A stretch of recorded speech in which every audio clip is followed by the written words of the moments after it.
Okay. Then we got Megan Thee Stallion. We got to give her some congratulations. Hey, listen, we're not really into it with her like that. Again, we try to focus on the music if it's just music time. If it's other time, it's other time. Now, recently, you all know she went into a back and forth with Nicki Minaj.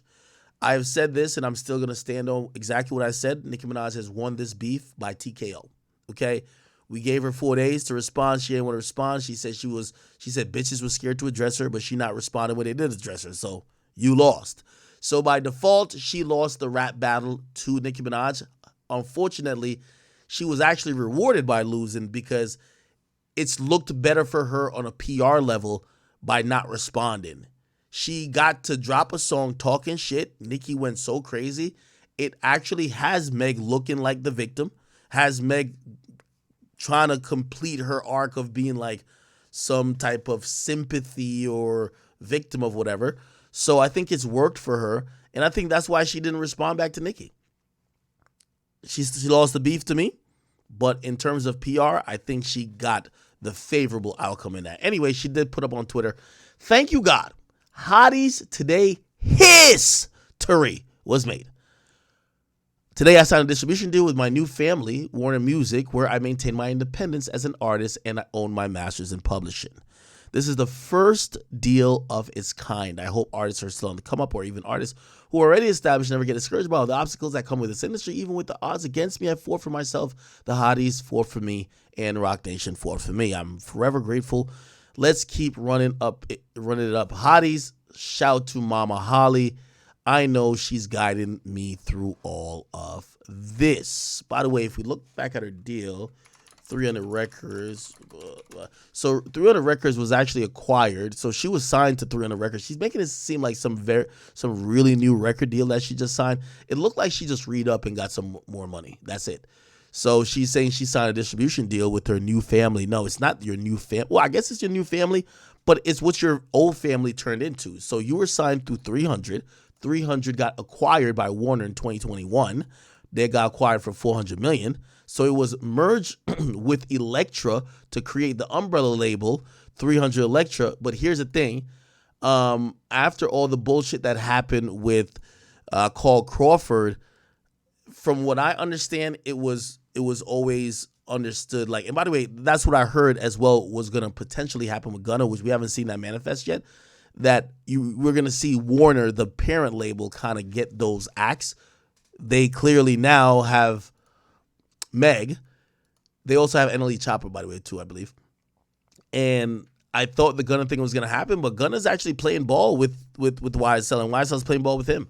They're not preventing any of his releases. They're not hating on him. They're still tweeting out his stuff. So whatever people think that Thug thinks about him, or whatever, the family thinks about Gunna, they're not preventing him from having his career. This is why he's still within the system of YSL. And, even though 300 was acquired, I guess his music, would come out under 300 Elektra. Let me see what's on Gunna's. Let me see. Gunna. I just want to see what he's been releasing records under recently.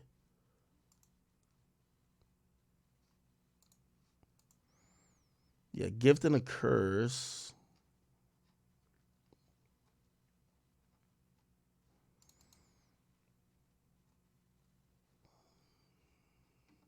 Yeah, it still says 300 Entertainment, which is pretty much this thing. Okay, all right. Yeah, so he's staying put. Don't know what'll happen with the impending trial for YSL. If Thug gets convicted, does he still stay down? If he becomes free, does he still stay down? Because at that point, Thug could say whatever he want about Gunna. Like, the whole conversation about Gunna these days is that Young Thug just can't say anything, and he's sent smoke signals to some of his homies like he don't fuck with him, but he can't really publicly do anything. So, yeah. All right. Anyway, Meg with this deal, I'm actually surprised she didn't fight a little bit more to go to Roc Nation. Roc Nation has done so much for her, but I do think she's so locked in with them on management. They're always going to be family. You have to realize that without Roc Nation, she'd still be with Carl Crawford. Without Roc Nation, guiding her through all of the shit with Tori. It could have been really bad. And yeah, like I think she's gonna be locked in with Rock Nation for a long while to come. And if you ask me, if she's saying she signed a distribution deal, that's a pretty good deal for her in her favor. Yes, she's gonna own her masters, but it's gonna be closely mirroring. I know she said it's a first deal of its kind. That could be very specific to her, exactly the details of the deal, but on surface level or surface, on face value, it looks like she signed the deal that 21 Savage signed with Epic. You own your own masters because you already had your masters from previous, and you never really signed into the major label system as an artist that was in a full royalty contract. So when you do have some leverage, they give you damn near a distribution deal. That percentage you get to determine.